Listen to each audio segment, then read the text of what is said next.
So Mark, luck. I know it's a controversial word, and I know people have a lot of different views on it. If I told you you were lucky to get where you are today, you might be offended. But tell me what you feel about luck and how it plays a role in business. Well, I think the harder I work, the luckier I get. So luck, I think, is self-made. But it's all about putting yourself in a position to take advantage of luck when it comes along. Now, a good example of that is we bought an entire stock of a chain of shops that went down. Now, this was a big figure. I mean, we're talking 1.1 million of stock. That's a lot of gear. Now, if I hadn't put myself in the position to be able to buy that and have enough money to buy it, because it had to be bought cash there and then, job done, you know, I couldn't have had it. Now, the number of people that have said to me since, oh, you're so lucky getting all that. That was so lucky. So much luck. You're so lucky. You know, really, luck is about putting yourself in the position to take advantage of when luck comes along. And there is luck. Of course there is. I mean, even you look at golfers, you know, they can be the best golfers in the world, but their ball might just go off the green on the last hole and they lose the championship because of that. And as luck would, you know, if luck would have it, a little wormhole would have just stopped that ball going off the green. They'd have putted it and won the championship. So luck is everywhere, but it's putting yourself in a position. They practiced and practiced to put themselves in a position to win that championship. That wasn't luck, but if the luck comes along, they're going to take advantage of it. So there is luck in business, but put yourself in a position where you can take advantage of it when it comes your way. It's a very good answer, and I agree with most of it. The only thing I would say, the only thing I would push back on and say is that sometimes, for example, my own experience, the harder I worked, the more unhealthy I got. And when I actually realized that there were people in this world that could run my companies better than me, and I brought them in to run those companies, I was more successful and I worked less hard.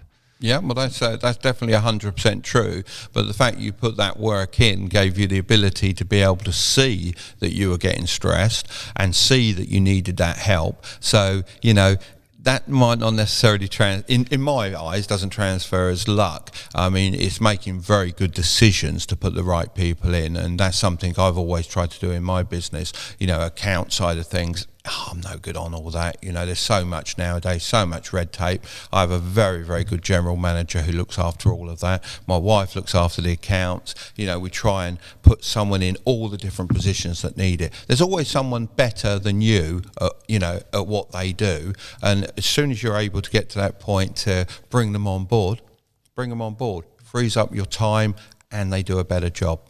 It's interesting because a lot of people comment, I've seen a comment on yours and mine for that matter, so about how, oh, you know, you were lucky. And so it's an interesting subject. I can't help but want to dig deeper into it with people. And you know, so a lot of people out there say, oh, I started a business and then coronavirus hit, you know, so the business failed. And so they see themselves as having unlucky moments. Do you think you've had unlucky moments? I would hope to say that I haven't had unlucky moments, but the way my mind sort of works, it does try to push them to one side, learn the lesson, but then shove it away because I don't want that affecting me going forward. A lot of people that start businesses, I think, don't really give them enough time for lucky situations to come along, you know, because they will come. You know, it's just the natural ebb and flow of business. You know, you could have completely the wrong product one year and you'll put it on a shelf and you'll be, oh my life, what am I going to do with that? You know what? It could be yo-yos, for example. Let's take yo-yos. You know, such an old traditional toy. We bought thousands of these things years ago. No one wanted them, so I forgot about them. And then the yo-yo craze came along. Bam! You know, I had the best yo-yos at the best price. I think I must have bought one of your yo-yos. I think you might have done. I think I love yo-yos. You're making me want one right now just talking about it. We sold thousands of these. And, you know, yes, that is a bit of luck, but it's also staying the course to find that luck or that chance. And I think, you know, that's part of it. You know, there's always going to be lucky breaks come along. If you can't take advantage of them, you'll think, oh, I'm always unlucky. If you can hold on long enough and be in the position to do it, then I'm lucky. And I'd say I'm lucky. I'd say I'm a lucky person. You know, everything's generally worked out quite nicely for me.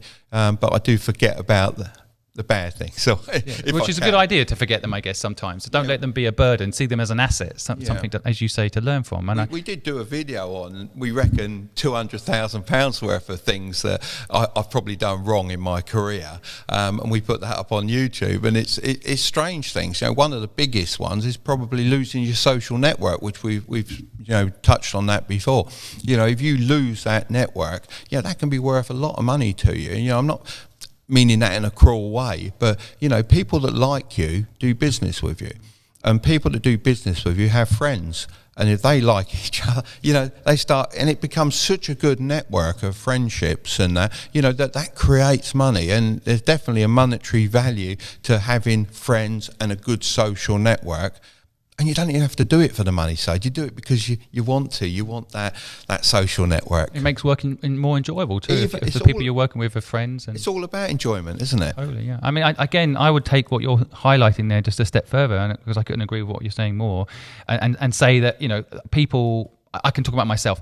I worked so hard that I lost contact with a lot of friends. Yeah.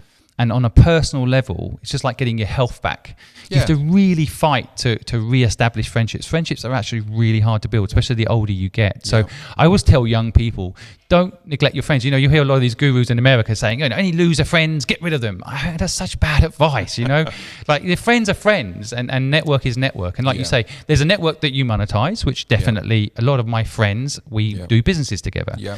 But equally, there's just friendship. And both of you will benefit from it. So your friends are benefiting from it, and you'll benefit from it. It's not a one-way street, this. The thing about, obviously, loser type friends. Now, as long as you realise that, I won't give any names, but I've got friends, some friends that haven't done as well. I've tried to help them along the way, but, that's not a good idea for me, Mark. This don't sit. I just have to accept that they are where they are. And when I ask them if they want to go somewhere, the chances are I'm going to have to pay for it all. And I don't mind, because I want to enjoy my time with them.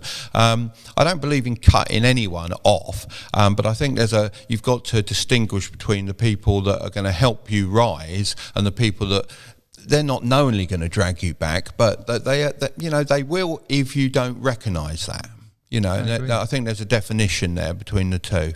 I think that's a very good distinction, and friendship is something that you actually have to work at, just like marriage, right? And none of these things work naturally, just like a business. Yes. It's a lot of effort with friends, but equally, I agree with you. I mean, I always define it as friends that are happy for me to be successful. Yeah. And I've had friends that are like, oh, you went to Hong Kong, did you? Oh, good for you. Why don't you go back there? And then, that's, well, maybe it's time we aren't friends. If I could share that experience with you and teach you some things and share some knowledge, and then people will shut you down. Other people will just, so happy that you've been successful and had that experience, and those are the friends to hold on to with dear life. Yeah, totally. Yeah.